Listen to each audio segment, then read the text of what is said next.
সুপ্রিয় দাখিল সপ্তম শ্রেণীর শিক্ষার্থীরা, কেমন আছো তোমরা? আশা করি সবাই ভালো আছো।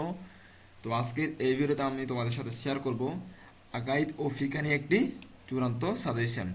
এর আগের ভিডিওগুলোতে আমরা যে সাজেশনগুলো দিয়েছিলাম সেখান থেকে তোমরা অনেকেই কমেন্ট পেয়েছো।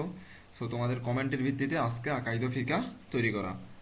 তো আজকের এই ভিডিওতে আমরা নৈর্ভিত্তিক প্রশ্ন এবং রাইটিং পার্ট মানে তোমাদের যে রচনামূলক অংশ দুইটাই শেষ করব। তোমাদের পরীক্ষার টাইম থাকবে টোটাল 3 ঘন্টা, পূর্ণমান হচ্ছে 100। তোমাদের এখানে 25টা নৈর্ভিত্তিক আর টোটাল এখানে 75 হচ্ছে যে তোমার রচনামূলক, আর লাস্টে 15 হচ্ছে তোমার দলিল ও দোয়া নিয়ে। মানে মেইন রচনামূলক অংশ হচ্ছে তোমাদের 60 মার্কের, বুঝছো? তো যারা এখনো পর্যন্ত স্কুল স্পিড ইউটিউব চ্যানেলটা সাবস্ক্রাইব করো না, অবশ্যই সাবস্ক্রাইব করে পাশে থাকা বেল আইকনটি প্রেস করে দিবা। পরবর্তী যে কোনো প্রকার সাজেশন, পড়াশোনা বিষয়ক যে কোনো ইনফরমেশন সবার আগে পাওয়ার জন্য। তো দেরি না করে আমরা শুরু করি। তোমাদের কাজ সম্পর্কে তোমরা অবগত আছো যে তোমরা কি করতে হবে। তোমরা আমি একটা পড়ার পর তোমরা ভিডিওটা থামিয়ে নিজেরা একবার মুখে পড়ে নিবা এবং পরীক্ষা দেওয়ার আগ মুহূর্তে আরেকবার ভিডিওটা দেখে আরেকবার রিভিশন দিয়ে নিবা, তাহলে পরীক্ষায় ভালো রেজাল্ট করতে পারবা। প্রথম প্রশ্ন, কি সহি না হলে কোনো আমলই গৃহীত হবে না? উত্তর হচ্ছে আকীদা। আকীদা সহি হতে হবে, ঠিক আছে। সবচেয়ে বড় জুলুম কোনটি? অবশ্যই শিরক। আকীদা সহি না হলে কি ক্ষতি হয়? তিনের উত্তর হবে লজ্জা, সরি, কোনো আমল গ্রহণযোগ্য হবে না। আমি এখানে দেখাতে, কোনো আমল গ্রহণযোগ্য হবে না। ইমানের অন্যতম শাখা কোনটি? ইমানের অন্যতম শাখা হচ্ছে লজ্জা। দিন ইসলাম এমন এক জীবন ব্যবস্থা যা দ্বারা মানুষ ইহ পরকালীন মুক্তি লাভ করে, আল্লাহ সন্তুষ্টি অর্জন করে। তাহলে আমি বলবো 1 ও 2 গ নাম্বার। এই শব্দটি কোন শব্দ থেকে নির্গত? 6 নাম্বার উত্তর হবে এটা কোনটা উত্তর হবে? ক নাম্বার উত্তর হতে পারে, একটু দেখতে দাও। হ্যাঁ, ক নাম্বার উত্তর। এটা মানে হচ্ছে ইবাদত। আবদ মূল ধাতু থেকে নির্গত, এটা যার অর্থ দাসত্ব বা আনুগত্য করা, ইবাদত আনুগত্য করা আর কি। 7 নাম্বার, সর্বোত্তম আমল কোনটি? 7-এর উত্তর হবে আল্লাহর উপর ইমান আনা, সর্বোত্তম আমল এটা। ইমানের সর্বনিম্ন শাখা কোনটি? আর উত্তর হবে কষ্টদায়ক বস্তু রাস্তা থেকে সরিয়ে দেওয়া। তাহলে এটা কষ্টদায়ক, মনে করো রাস্তায় কাটা আছে, তো কাঁটাটা তুমি সরাই দিলা যেন মানে কারো পায়ে না ফুটে। এটা একটা মানে হচ্ছে ইমানের সর্বনিম্ন একটা শাখা আর কি, কষ্টদায়ক বস্তু রাস্তা থেকে সরিয়ে দেওয়া। ইকামতের ওকে কয়বার বলতে হয়? এটা মানে বলতে যাচ্ছে যে 9 নাম্বার, আল্লাহু আকবার এটা কয়বার বলতে হয় ইকামতে? তাহলে ইকামতে আল্লাহু আকবার কয়বার বলতে হয়? তোমরা তো জানো, নামাজের সময় ইকামত পড়া হয় না, ওটাতে আল্লাহু আকবার এটা কয়বার বলা হয়?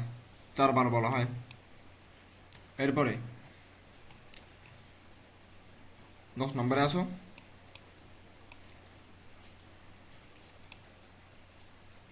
ইমামে আজম কার উপাধি? 10 নম্বর উত্তর হবে ইমাম আবু হানিফা রাদিয়াল্লাহু।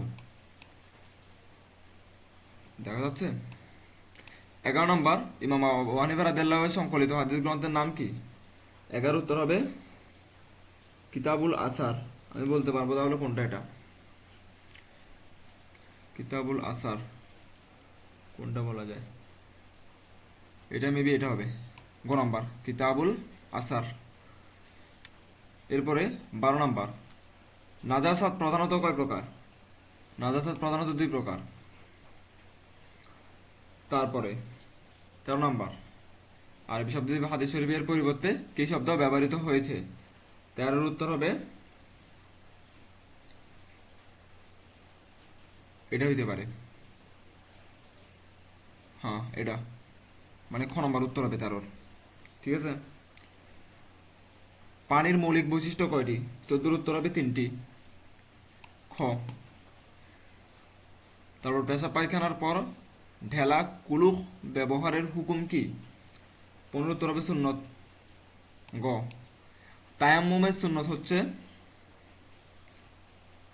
16 নম্বর, এটা হবে চেহারা ও হাত মাসাজ করা হবে এবং এটা বোঝা যাচ্ছে না, আর এটা কি হতে পারে? তায়াম্মুমের সুন্নত চেহারা ও হাত মাসাজ করা, তারাবি ঠিক রাখা হবে। 16 নম্বর চেহারা হাত মাছা করে হতে পারে, রক্ষা ও দাঁড়িয়ে খিলাল করা সুন্নত অন্তর্ভুক্ত। তাহলে 1 নাম্বার হবে, এখানে 2 নাম্বার হবে চেহারা মাছের পরে দাঁড়িয়ে খিলাল করা। তাহলে আমি 3ও বলতে পারি, তার হবে ঠিক টাকা, 3টে বলতে পারি আমি। আচ্ছা, একটু 16 নাম্বার কালেক্ট করে দিও তো, যদি তোমরা জেনে থাকো এটা। আমার কাছে 3টাই মনে হচ্ছে এখানে। বেশিরভাগ কবর আযাবের কারণ হলো 17। উত্তর হবে পেশাব করে পবিত্রতা অর্জন না করা। তাহলে এখানে ক নাম্বার হবে এটা? একটু দেখতে দাও আমাকে, আর একটু শিওর হওয়ার জন্য। আচ্ছা ঠিক আছে, 18 নম্বর উত্তর হবে, মানে একটা আরবি শব্দের এর অর্থ কি? ইচ্ছা করা। ঠিক আছে, এটা মানে তায়াম্মুম শব্দের আবিধানিক অর্থ কি? তায়াম্মুম শব্দের আবিধানিক অর্থ ইচ্ছা করা। এখানে যার জবর পেশ কিছুই নেই। 19 নাম্বার, তায়াম্মুমের নিয়ত করা কি? 19-এর উত্তর হবে ফরজ। তায়াম্মুমের নিয়ত করা ফরজ। ওযুর ক্ষেত্রে মেসওয়াক করার হুকুম কি? সুন্নত। এরপরে 21 নাম্বার, এই শব্দের অর্থ বলতে কি বোঝায়? এটা হচ্ছে যে কর্তৃত্ব প্রতিষ্ঠানকারী। কর্তৃত্ব প্রতিষ্ঠানকারী, তার মানে প্রতিষ্ঠাকারী। আমি গ নম্বর বলতে পারবো। 22 নাম্বার, কোন বৈশিষ্ট্যের গুণে মানুষ সৃষ্টির সেরা জীবে পরিণত হয়? 22-এর উত্তর হবে উন্নত চরিত্রের কারণে। 23 নম্বরে আসো, এটার অর্থ হচ্ছে আল্লাহর ভয়। 23 নম্বর, এটার অর্থ হচ্ছে আল্লাহর ভয়, ক নম্বর। 24 নম্বরে আসো, ব্যক্তিগত জাতীয় পর্যায়ে সুষ্ঠু ও সুন্দর জীবনযাপনের মূল শক্তি হচ্ছে তাকওয়া, আমল এবং ইবাদত। তিনটাই সঠিক, তাহলে বলতে পারবো খ। অন্যের ঘরে প্রবেশের জন্য কয়বার অনুমতি চাওয়া সুন্নত? 3বার। 3বার হচ্ছে সুন্নত। এই হচ্ছে তোমাদের 25টা নৈর্ভিত্তিক গেল। আমি তবু আরেকবার বলবো যে তোমরা একটু যাচাই করে নিও নৈর্ভিত্তিকগুলা, কারণ আমাদের হয়তো ভুল হইতে পারে। বেশি ভুল হবে না, হয়তো 2-3টা বা 2-1টা ভুল হইতে পারে। সেক্ষেত্রে তোমরা একটু যাচাই করে নিবা এগুলো ঠিক আছে কিনা। হ্যাঁ, গাইডের সাথে মিলিয়ে নিবা। এবার আছে রচনামূলক অংশ। রচনামূলক অংশে তোমাদের কত? 60 আর 15 মানে 75, যেহেতু 25 উপরে চলে গেছে। প্রথমে আসো রচনায় খ বিভাগে আসো। একটু জুম আউট করে নি। খ বিভাগ দেখো, প্রথমে খ বিভাগে বলছে যে কোনো 2টি প্রশ্নের উত্তর দাও। তোমরা আগে একটু প্রশ্নগুলো স্ক্রিনশট নিয়ে একটু দেখে রাখো, হয়েছে? খ বিভাগ। এবার আমরা খ বিভাগের এই 4টা উত্তর আগে দেখে নিই। তোমরা এখান থেকে 4টা উত্তর শেখার তো দরকার নেই, তোমরা যে কোনো 2টা উত্তর লিখবে এখানে। তো আমি 4টা দেখিয়ে দিব, তোমাদের যে কোনো পছন্দ মতো 2টা শিখে নিবা। এই হচ্ছে তোমাদের উত্তর। এদের খ বিভাগ লেখা আছে আকাইদ। 1 নম্বর প্রশ্ন উত্তর দেওয়া আছে, দিনের শাব্দিক ও পারিভাষিক সংজ্ঞা লেখো। দিনের মৌলিক দিক কয়টি ও কি কি বর্ণনা করো। ঠিক আছে, পুরো স্ক্রিনে 1 নম্বর দেখা যাচ্ছে, দেখা যাচ্ছে না? এতটুকু হচ্ছে 1 নম্বর। এই 1 নম্বরটা পড়ে নাও স্ক্রিনশট নিয়ে। এরপরে আসো 2 নম্বর প্রশ্ন, মানে খ বিভাগের 2 নম্বর প্রশ্ন। তাজাকিয়া কি? তাজাকিয়ার পরিচয় প্রয়োজনীয়তা আলোচনা করো। প্রশ্ন ঠিক আছে? হ্যাঁ। তাহলে 2 নম্বর প্রশ্ন উত্তর কতটুকু? উত্তর হচ্ছে এতটুকু। এই এতটুকু হচ্ছে 2 এর উত্তর। এরপরে আসো 3 নম্বর প্রশ্ন ছিল আমাদের, ইমান কাকে বলে? আল কোরআনের আলোকে ইমান বিল্লাহর, হয়েছে এটা? ইমান কাকে বলে? আল কোরআনের আলোকে ইমান বিল্লাহর স্বরূপ বর্ণনা করো। ঠিক আছে, 3 নম্বর এখান থেকে শুরু করে এতটুকু পর্যন্ত। ঠিক আছে, 4 নম্বর প্রশ্নে আসো, 4 নম্বরটা ফাইনালটাতে আসো। আত্মপরিচয়মূলক, সৃষ্টি বিষয়ক ও প্রেম বিষয়ক আল্লাহর গুণবাচক নামগুলো অর্থসহ বর্ণনা করো। তাহলে এখান থেকে উত্তর শুরু, প্রশ্ন শুরু, সরি উত্তর শুরু এখান এতটুকু পর্যন্ত। তাহলে 4টা উত্তর তো তোমাদেরকে দেখিয়ে দিলাম। তোমরা 4টা পড়লে ভালো, অথবা যারা একেবারে পারবে না 2টা পারফেক্টলি শিখে যাও। আর 4টা পড়লে বেশি ভালো হবে, তাহলে কমন পড়ার সম্ভাবনা বেশি। এরপরে আসবো, এখানে তোমার মার্ক কত গেছে? 20 মার্ক।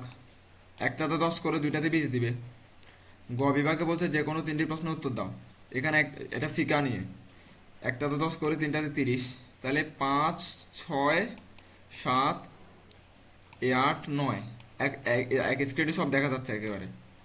এই 5টা প্রশ্ন, সরি 1, 2, 3, 4, মানে 5টা প্রশ্ন থেকে 3টা প্রশ্নের উত্তর দিতে হবে। তাহলে স্ক্রিনশট নিয়ে প্রশ্নগুলো আগে নোট করো, এরপর উত্তরে চলে যাই। 5 নম্বর প্রশ্ন ছিল কি, ইলমে ফিকের গুরুত্ব প্রয়োজনীয়তা বর্ণনা করো। উত্তর এখান থেকে শুরু হয়ে এখানে এতটুকু পর্যন্ত। 6 নম্বর প্রশ্ন, দেওয়া কুলুক ব্যবহারের পদ্ধতি বর্ণনা করো। এই যে সুন্দর করে প্রশ্ন উত্তর এবং দেওয়া আছে। আমি বলবো যে তোমরা উত্তরগুলো তোমাদের গাইড থেকে পড়িও। গাইড আরো সুন্দরভাবে গোছায় দেওয়া আছে। আর যাদের গাইড নেই তারা এখান থেকে পড়বা। 7 নম্বর প্রশ্ন উত্তর দেখো একেবারে ছোট করে দেওয়া আছে। এরপরে 8 নম্বর প্রশ্ন উত্তর, মেসওয়াকের ফজিলত হাদিসের আলোকে বর্ণনা করো। এতটুকু থেকে এতটুকু। তো তোমরা তো যে কোনো 3টে শিখবা, ভালোগুলো শিখবে, ঠিক আছে? যেগুলো একটু কঠিন এগুলোই শিখবা, নাম্বার বেশি পাবা। এখান থেকে শুরু করে এতটুকু 9 নম্বর প্রশ্ন উত্তর। এক স্ক্রিনে দেখা যাচ্ছে না এটা, সো প্রথমে এতটুকু দেখো, তারপরে বাকি এতটুকু দেখানো। এই গেল তোমাদের গ বিভাগ। তাহলে আমাদের মার্ক কত গেছে? 20 আর 30 যোগ করলে কত? 50 হয়। 50 মার্ক শেষ আমাদের। এবার এদিকে আসো, এবার আসো ঘ বিভাগে। দেখা যাচ্ছে না ঘ বিভাগ? আখলাক। যে কোনো একটি প্রশ্নের উত্তর দিবা। দেওয়া আছে 10 আর 11, 2টে প্রশ্ন, যে কোনো একটার উত্তর দাও। চলো আমরা 2টাই দেখিয়ে দিই, 10 আর 11। 10 নম্বর প্রশ্ন উত্তর, রাসূল সাল্লাল্লাহু আলাইহি সাল্লামকে অবজ্ঞা প্রদর্শনের পরিণাম কোরআন ও সুন্নাহর আলোকে আলোচনা করো। এখান থেকে শুরু হয়েছে, সহজ ভাষা এতটুকু শেষ করা হয়েছে। যতটুকু লিখছি আমরা এখানে অতটুকু পারফেক্ট। পারফেক্ট বলতে কি, গুরুত্বপূর্ণ ইনফরমেশন দিয়ে লেখা হয়েছে, কোনো হাবিজাবি কিছু লেখা হয় নাই। 11 নম্বর প্রশ্ন উত্তর, তাকওয়ার হুকুম কি? উত্তম চরিত্র বা আখলাকে হাসানা বলতে কি বুঝো? এখান থেকে শুরু হয়েছে এতটুকু, খুবই ছোট করে লেখা হয়েছে, আর একটু বড় হওয়া উচিত ছিল মেবি। তো 10 গেল, কত গেছে? 60। আমাদের 60 শেষ। এবার ও নম্বর, মানে ও বিভাগ, দলিল ও দোয়া আকাইদ সম্পর্কে। প্রথমে যে কোনো একটি প্রশ্নের উত্তর দাও। একটাতে মাত্র 5, 2টা প্রশ্ন দিচ্ছে 12 আর 13, যে কোনো একটা লিখবে এখান থেকে। আমরা দেখে দিচ্ছি 12 নম্বর। এই যে 12 নম্বর উত্তর, ছোট করে, যেহেতু এটা 5 নম্বরের, যেহেতু আরবি লিখতে হবে এটাতে তোমাকে। 13 নম্বর প্রশ্নের উত্তর দেওয়া আছে এতটুকু, এই যে শেষ। ফিকা, আবার যে কোনো একটি প্রশ্নের উত্তর দাও। 14 আর 15, যে কোনো একটা উত্তর দিবা 14 আর 15 থেকে। যে কোনো একটার উত্তর দিবা 14 আর 15 থেকে। তো 2টে আমরা দেখিয়ে দিচ্ছি। 14 নম্বর দেখো, ফিকা ফিদ্দিন অর্জনের তাগিদ দিয়ে আল কোরআনের একটি আয়াত অর্থসহ উল্লেখ করো। উল্লেখ আছে এখানে। 15 নম্বর উত্তর এই যে দেওয়া আছে, খুবই শর্ট করে দেওয়া আছে এটা, যেহেতু আরবি লিখতে হবে। ফাইনালি আবার বলছে আখলাক নিয়ে যে কোনো একটি প্রশ্ন উত্তর দাও। কত দিবে এটাতে? 5 দিবে। 2টা দেওয়া আছে, আমরা 2টা উত্তর দেখিয়ে দিচ্ছি, তোমরা একটা লিখবা। 16 নম্বর, আখলাক প্রিয় নবী হযরত মুহাম্মদ সাল্লাল্লাহু আলাইহি ওয়াসাল্লাম এর প্রতি মুমিনের ভালোবাসা ইমানের মূল, এই মর্মে বর্ণিত হাদিসটি অথচ লিখো। দেওয়া আছে এটা। আরেকটা ছিল ফাইনাল 17 নম্বর, ঘরে প্রবেশ করার সময় কোন দোয়া পড়তে হয় অথচ মুখস্থ লিখো। দেওয়া আছে এখানে, ঠিক আছে?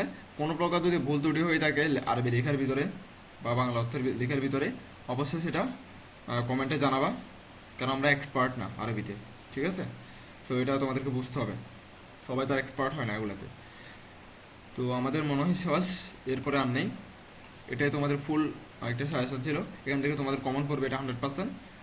সো যারা এখনো পর্যন্ত আমাদের চ্যানেলটা সাবস্ক্রাইব করে না বাট রেগুলার ভিডিও দেখতেছো, তারা অবশ্যই সাবস্ক্রাইব করে ভিডিওটা বন্ধুদের সাথে শেয়ার করে দিবে, এবং তোমাদের পরবর্তী কী পরীক্ষা সেটা কমেন্টে আমাদেরকে জানাও। ধন্যবাদ সবাইকে।